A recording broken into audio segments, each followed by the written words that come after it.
Pregnancy test kit में faint line क्यों आती है? फेंट लाइन और इवेपोरेशन लाइन में क्या डिफरेंस होता है? प्रेगनेंसी टेस्ट कब और कैसे करनी चाहिए ताकि आपको फॉल्स रिजल्ट ना मिले? आपकी टेस्ट किट में फेंट लाइन दिख रही है और उसके बाद आपके पीरियड्स आ जाते हैं, इसका क्या मतलब है? Hello, I am doctor Sneha और आज हम बात करने वाले हैं कि केमिकल प्रेगनेंसी क्यों होती है और उसे रोकने के लिए हम नेचुरली क्या कर सकते हैं। इस वीडियो को लास्ट तक ज़रूर देखिएगा क्योंकि लास्ट में मैं आपको ऐसे कुछ 5 टिप्स बताने वाली हूँ जिससे नेचुरली आप अपनी केमिकल प्रेगनेंसी होने से रोक सकते हैं। आप तक आपने मुझे अच्छा रिस्पांस दिया है। लास्ट 2 वीडियोस में आपने मुझसे इतनी सारी बातें की है, बहुत सारे क्वेश्चंस, बहुत सारे डाउट्स पूछे हैं, तो प्लीज़ आप अपने डाउट्स पूछते रहिए। अगर आपको मुझसे पर्सनली बात करनी है तो आप मेरे इंस्टाग्राम अकाउंट पे मुझे डीएम भी कर सकते हैं और मैं मेरे डिस्क्रिप्शन में आपको इंस्टाग्राम अकाउंट की डिटेल्स दे दूँगी। आप वहाँ जाके मुझे फॉलो कर सकते हैं और आप डीएम भी कर सकते हैं। Please like, share and subscribe. Pregnancy test kit में फेंट लाइन क्यों आती है, इस टॉपिक पे मैंने एक वीडियो बनाया था जिस पे मुझे इतने सारे कमेंट्स आए हैं, तो इसीलिए मैंने सोचा कि क्यों ना उन कमेंट्स में जो डाउट्स आपने मुझसे पूछे हैं तो उस पर एक वीडियो बनाया जाए। And I am really sorry for my voice, मेरी तबीयत थोड़ी ख़राब है, सर्दी की वजह से मेरी आवाज़ थोड़ी सी बैठ गई है, but please bear with me. तो सबसे पहले मैं आपको एक चीज़ बता दूँ कि फेंट लाइन और इवेपोरेशन लाइन में क्या डिफरेंस होता है। तो फेंट लाइन जो होती है वो पिंक कलर की होती है और विदिन 5 मिनट्स शो हो जाती है। एंड इवेपोरेशन लाइन जो होती है वो 5 या 10 मिनट के बाद आती है और उसमें कोई कलर नहीं होता है, जो शैडो लाइन होती है। और फेंट लाइन जो होती है वो आपको क्लियरली विजिबल होनी चाहिए।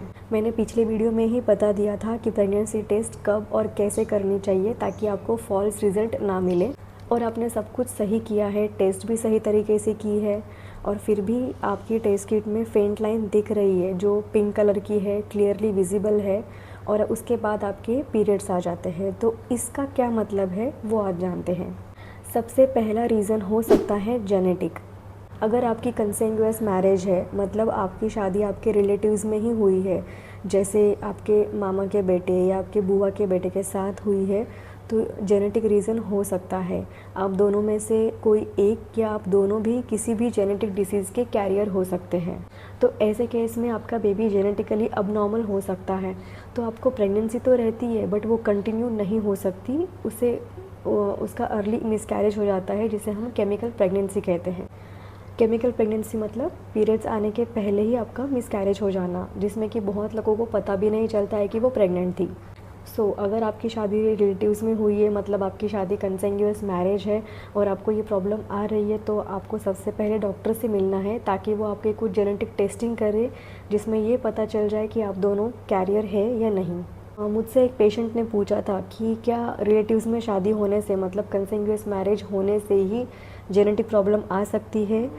नो, ये प्रॉब्लम किसी में भी हो सकती है, चाहे आपकी शादी कंसेंगुअस मैरिज है या नॉन कंसेंगुअस मैरिज। और सेकंड रीज़न हो सकता है जैसे आपकी बॉडी में किसी भी विटामिन्स की डिफिशिएंसी हो, जैसे फॉलिक एसिड, आयरन डिफिशिएंसी या दूसरी किसी विटामिन्स की डिफिशिएंसी से भी आपका अर्ली मिसकैरेज या केमिकल प्रेगनेंसी हो सकती है। ये जानने के लिए आपको बस रूटीन जो ब्लड टेस्ट होते हैं वो करवाने हैं ताकि पता चल जाए कि आपकी बॉडी में HB कितना है या बाकी विटामिन डिफिशिएंसी है या नहीं है, तो उसे करेक्ट करना पड़ेगा डाइट से या सप्लीमेंट से।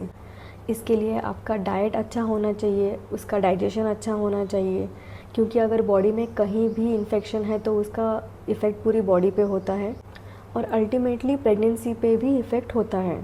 तीसरा रीज़न हो सकता है कॉर्पस ल्यूटियल डिफेक्ट। इसे अगर हम आसान भाषा में समझें तो प्रोजेस्टेरोन हार्मोन की कमी। ये प्रोजेस्टेरोन हार्मोन जो होता है वो प्रेगनेंसी को सपोर्ट करता है। जैसे हमारी पीरियड्स में ओवुलेशन होता है 14th डे पे, उसके बाद प्रोजेस्टेरोन हार्मोन बढ़ना स्टार्ट हो जाता है जो प्रेगनेंसी को सपोर्ट करता है जब तक बीटा HCG हार्मोन उसकी जगह ना ले। अर्ली प्रेगनेंसी को सपोर्ट करने का काम करता है हार्मोन प्रोजेस्टेरोन। अगर इसकी कमी होती है बॉडी में तो वो प्रेगनेंसी मिसकैरेज में बदल जाती है। इसीलिए डॉक्टर्स प्रोजेस्टेरोन हार्मोन सप्लीमेंट्स देते हैं आपकी प्रेगनेंसी को मेंटेन करने के लिए। अगला रीज़न है यूटरस को प्रॉपर ब्लड सप्लाई ना मिलना। प्रेगनेंसी रहने के लिए ब्लड सप्लाई बहुत इम्पॉर्टेंट है, क्योंकि बेबी के ग्रोथ के लिए सबसे इम्पॉर्टेंट होता है ब्लड, क्योंकि उसी से ही आपके बेबी को न्यूट्रिशन मिलने वाला है। अगर ब्लड सप्लाई नहीं मिलेगा तो आपकी प्रेगनेंसी कंटिन्यू नहीं हो पाएगी। तो यूटेरस की तरफ ब्लड सप्लाई बढ़ने के लिए आप क्या कर सकते हैं? सबसे बेस्ट होता है योगा एंड एक्सरसाइज। ऐसी कौन सी एक्सरसाइज या योगा है जिससे आप अपनी बॉडी में ब्लड सप्लाई बढ़ा सकते हैं, या ऐसी कौन सी खाने की चीज़ें हैं जिससे आपकी बॉडी में ब्लड सप्लाई, आपकी यूट्रस की तरफ ब्लड सप्लाई बढ़े? इस पे मैं एक अलग सा वीडियो बनाऊंगी। तो कौन सी है वो 5 टिप्स जिससे आप अपनी केमिकल प्रेगनेंसी को होने से रोक सकते हैं? सबसे पहली टिप, आपको कंप्लीट बेड रेस्ट नहीं करना है। बहुत लोगों को लगता है कि ये बेड रेस्ट करने से आपकी प्रेगनेंसी रह जाएगी, आपका मिसकैरेज नहीं होगा, बट ऐसे नहीं होता है। इनफैक्ट बेड रेस्ट करने से आपकी बॉडी में यूटेरस की तरफ जाने वाला जो ब्लड सप्लाई होता है वो कम हो जाता है। इसके वजह से आपको केमिकल प्रेगनेंसी हो सकती है। अगर आप मूविंग है, अगर आप एक्टिव है, तो आपकी बॉडी में ब्लड सप्लाई अच्छे से होगा और उसकी वजह से आपकी प्रेगनेंसी रहने में हेल्प होगी। Second tip, hydration. आपको बहुत पानी पीना है, क्योंकि अगर आप पानी कम पिएंगे तो आपको यूरिन का इन्फेक्शन हो सकता है, मतलब सिस्टाइटिस हो सकता है। और ब्लैडर और यूटरस बहुत पास होते हैं बॉडी में, इसकी वजह से अगर सिस्टाइटिस होता है, मतलब ब्लैडर का इन्फेक्शन होता है, तो वो आपके यूटरस की तरफ ट्रांसफ़र होके आपका मिसकैरेज भी हो सकता है। कम से कम 2 से 3 लीटर पानी आपको पीना ही है। तीसरी टिप, आपको बाहर का खाना अवॉइड करना है। क्यों? क्योंकि अगर आप बाहर का खाना खाओगे तो आपको फिर से इन्फेक्शन होगा बॉडी में, और मैंने जैसे पहले बताया कि अगर बॉडी में कहीं भी इन्फेक्शन होता है तो उससे प्रेगनेंसी रहने में प्रॉब्लम आ सकती है। चौथी टिप, आपको बहुत सारे फ्रूट्स खाने हैं, बट स्पेसिफ़िकली ये 3 फ्रूट्स आप ज़रूर खाइए, जिसमें है अनार, दूसरा है अमरूद जिसे पेरू भी कहते हैं, और तीसरा है ऑरेंज। क्योंकि ये 3 फ्रूट्स में विटामिन सी बहुत होता है और एंटीऑक्सीडेंट्स भी होते हैं, जो आपकी बॉडी में ऑक्सीडेटिव स्ट्रेस को कम करते हैं।